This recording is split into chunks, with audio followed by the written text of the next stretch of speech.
They Live is one of those movies that everybody thinks they already understand, and they talk about it the same way. It's always about capitalism, consumerism, media control. The aliens are corporations, and the sunglasses are, like seeing the truth. And that's really the whole conversation surrounding this movie. And it's not wrong. It's just really obvious. So much so Yeah. that the movie literally puts the message on billboards. I think the more you watch it, it becomes more evident that the real point of this movie is not what's being hidden from people, but it's about how people react when the truth is right in front of them. Once you start looking at the movie that way, it becomes something a little bit more uncomfortable than I think a lot of people give it credit for. This is from 1988. Directed by John Carpenter, written by John Carpenter, co-written by Ray Nelson. Brings back our boy Keith David from everything. Well, he's in everything, but previously was in The Thing. The Thing, yeah.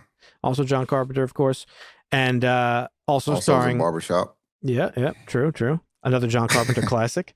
And this is also starring Rowdy Roddy Piper. So this movie is a pretty simple premise. This is about a drifter, struggling down on his luck, drifter, trying to make a buck, becomes a construction worker, and finds a pair of, he sees some weird shit going on in this little like homeless encampment he's living at. He finds a pair of sunglasses and he puts them on and realizes that these sunglasses expose the real world for what it is.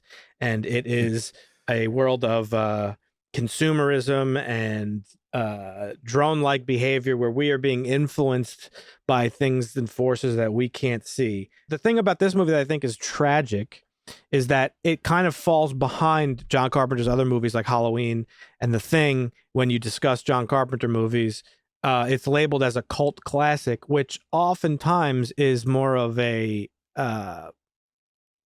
not a negative. It kind of like brushes the thing off for what it really is. Like everybody who knows this movie loves this movie, but it's not like really as pervasive in conversation as some of his other movies that I mentioned. But yeah, I think that's because like he snuck some really good stuff in there. Oh yeah, but he was trying to keep it entertaining for like the 80s action style. Mm-hmm. So it was a little different compared to like those other two, because those felt more like he wasn't really trying to stick to like that action style. He was just doing the movie he wanted to do more so. Actually, going into it just based on the title, I thought it was going to be like a zombie movie. I didn't watch a trailer or read a synopsis or anything. Just because They Live. Technically, it's like, and it's kind of is zombies. It is a zombie movie, but we're the zombies. Think about it. Right. I enjoyed it. I actually thought it lost its flow a bit once the church got raided and all that. It kind of just didn't feel as cohesive. It got back together once they met up with like the larger organization, but when the church got definitely raided, felt like a bit of a lull in between. Okay, yeah. With all the action, it was just kind of there are some weird, felt like filler. There are some weird pacing issues with this, especially at the end. And it ends a little bit abruptly. It doesn't have as much of a impact as you would have expected it to have, but it kind of does. It's just a little bit weird. But yeah, I feel you on that. It's a great one. It definitely has some interesting writing, I guess, paths, the way it goes. It makes more sense from an 80s perspective as somebody who grew up in the 80s, like the way that they told the way guys just kind of like, I'm over here, now I'm over here, and I'm exploring this way. Like, I don't know, it just kind of made sense. Also, the 80s was really the rise of consumerism as we've come to know it. Yeah. I think the message is corporatization is bad more so than the free markets or capitalism, as Marx like to denigrate the free markets into a word. But it's a great movie. It tells a great story. It has its issues, but it's nothing wrong with it. Everybody should watch this movie. I think it stands alone from his body of work, really as one of his best movies. Obviously, The Thing is The Thing gets the reverence. That's like everybody's favorite horror movie, but Halloween is very well respected for what it did to the genre. Yep. I love it. But this, like you said, this has like everything he would want to put into a movie in one thing. It has his humor, it has the jokes, it has the action, and it has something that none of his other movies really have, as far as I'm aware, or as far as I understand, is his worldview and perspective on the world at large, right? And clearly at this time, he sees the world as a consumerist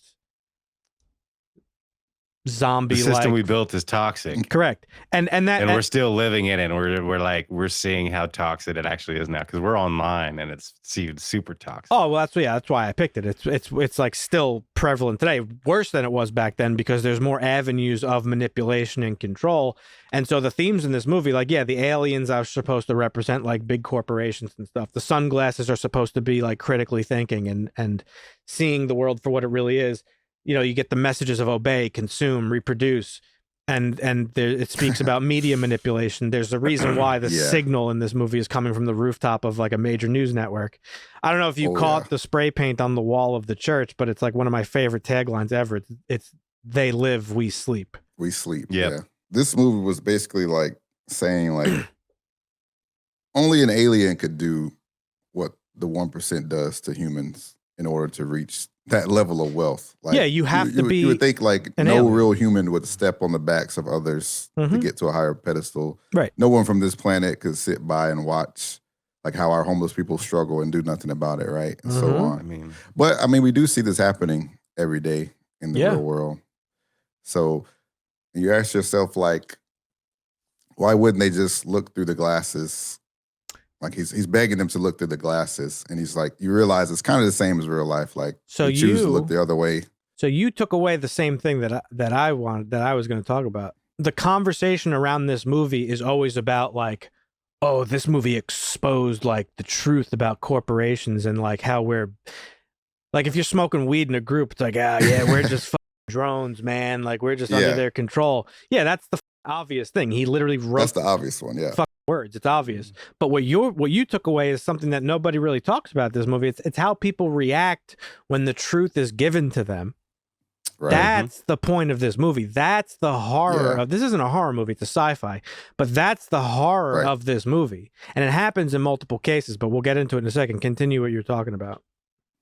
Yeah, we choose to look the other way instead of facing the harsh reality. Just like they're fighting the alley, we fight amongst each other instead of working together. Yep.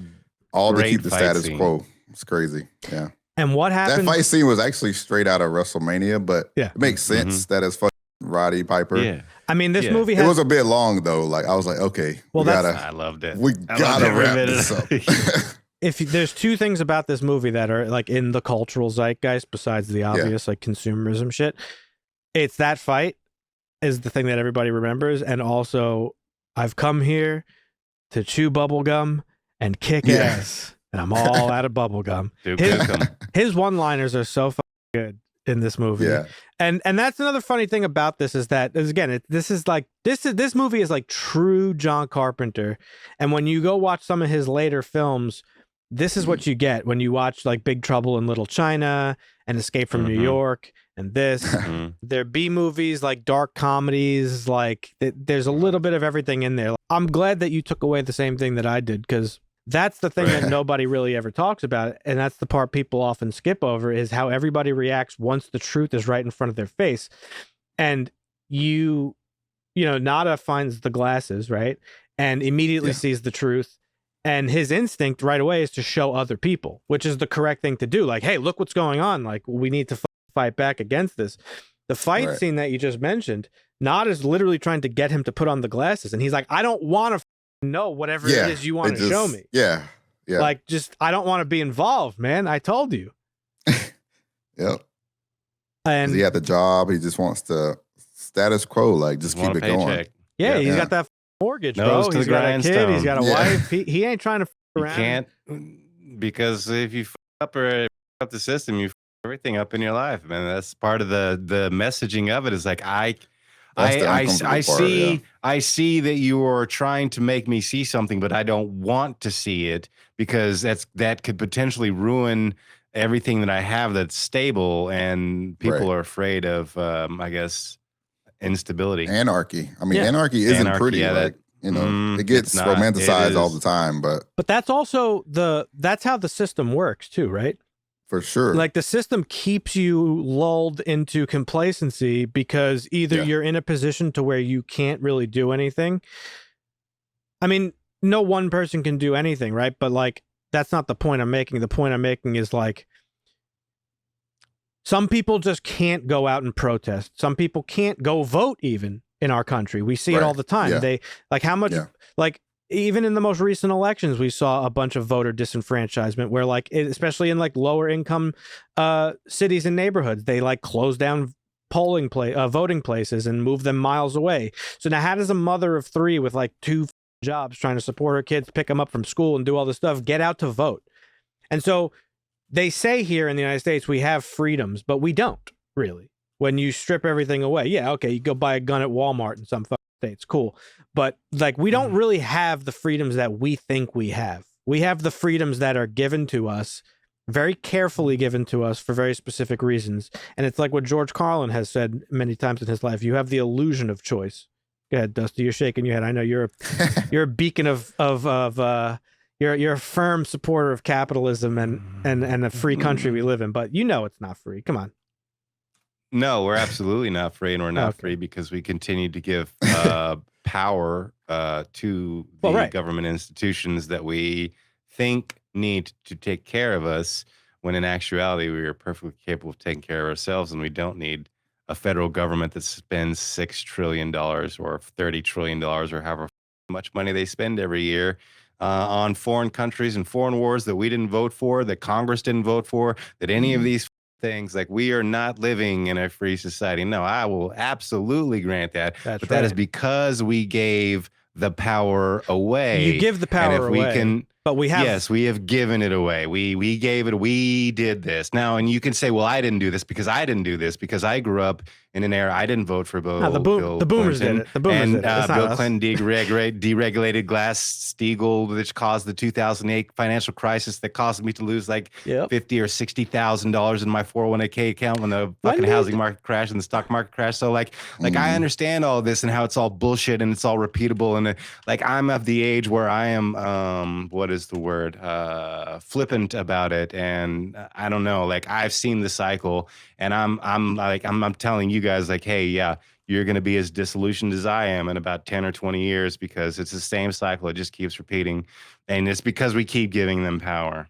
Yes. But to bring that back to the point I was making is now that they have the power, it's extremely difficult. There's almost no recourse for us to take it back. Correct. We have no redress. Right. There is. I could sue the government right now and I would be shut down and laughed out of court because my claim is not legitimate because they already have the power to say no. And what's funny about this movie is that this was even before Citizens United was enacted.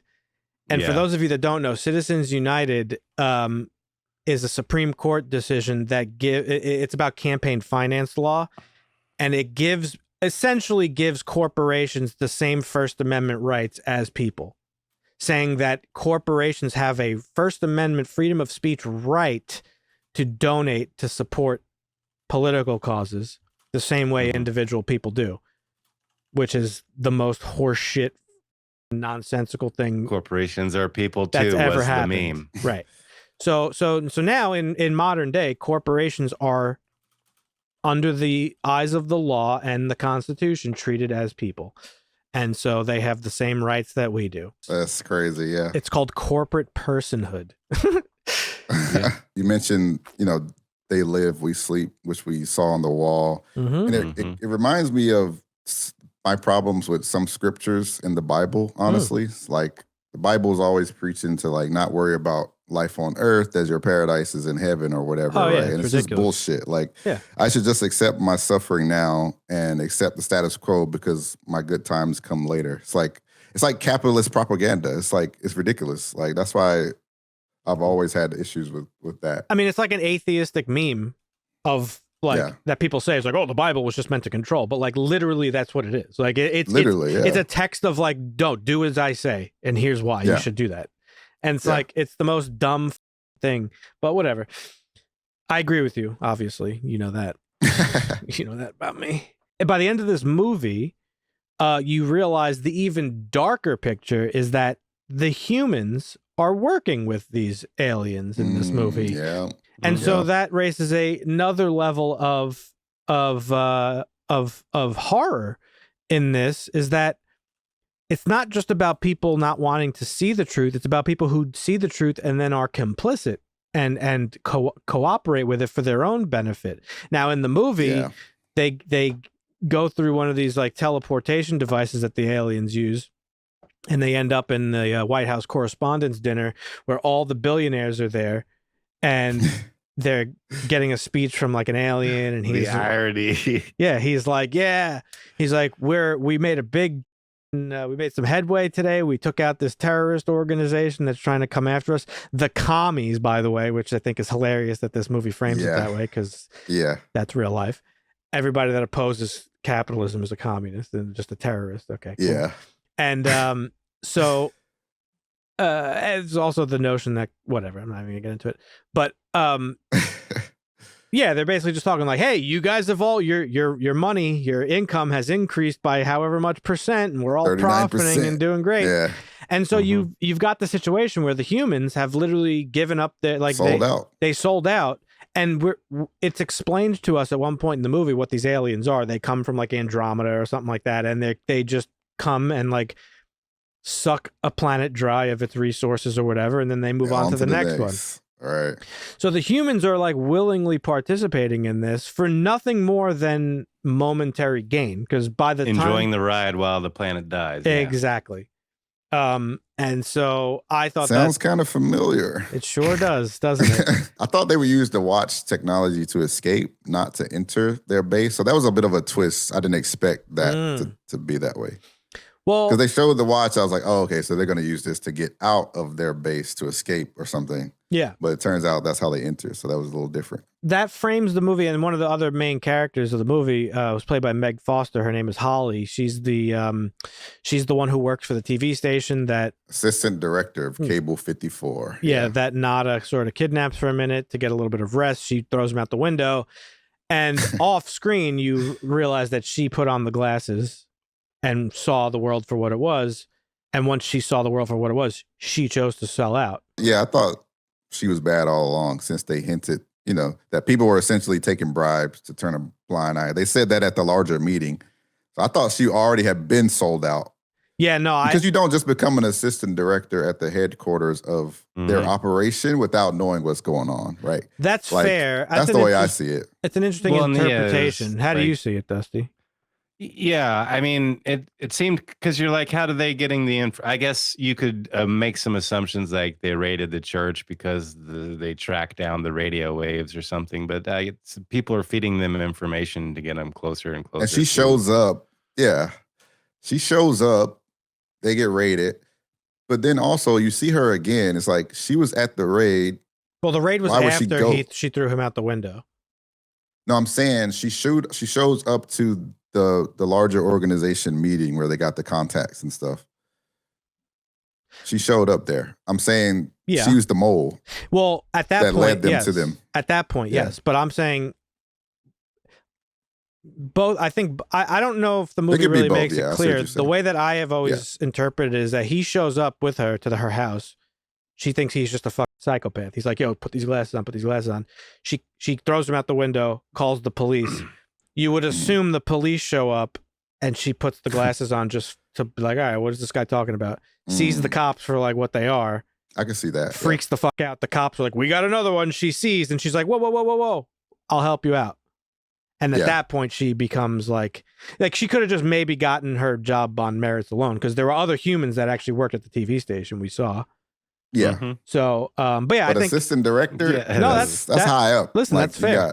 That's totally fair. I think both are valid.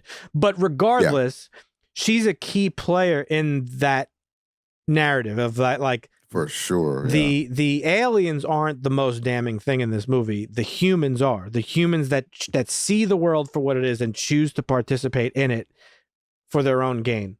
This is why John Carpenter, like, I think he's often underestimated, is because of a lot of his movies have this feel like it's cheesy on purpose, right? It's a B movie. Oh, yeah. It's supposed to be. It's not meant to be like this dead serious thing. And honestly, thematically, what he's trying to say in this movie works better in a satire / comedy / action B movie than it does in like a fucking dead serious movie. How often do we see movies that are like take themselves super seriously and the message just doesn't land because it's like, oh, okay, well, this is like, this is like, no, it's good to have the contrast of the silliness with the serious subject matter, because it makes it hit better. Kind of like the the comedy and sad type of thing, like where there's like a really sad thing, like in Shrinking or something, right? Absolutely, like, And the ultimate message of this movie is, and the starkest, telling of our reality is that the system isn't broken.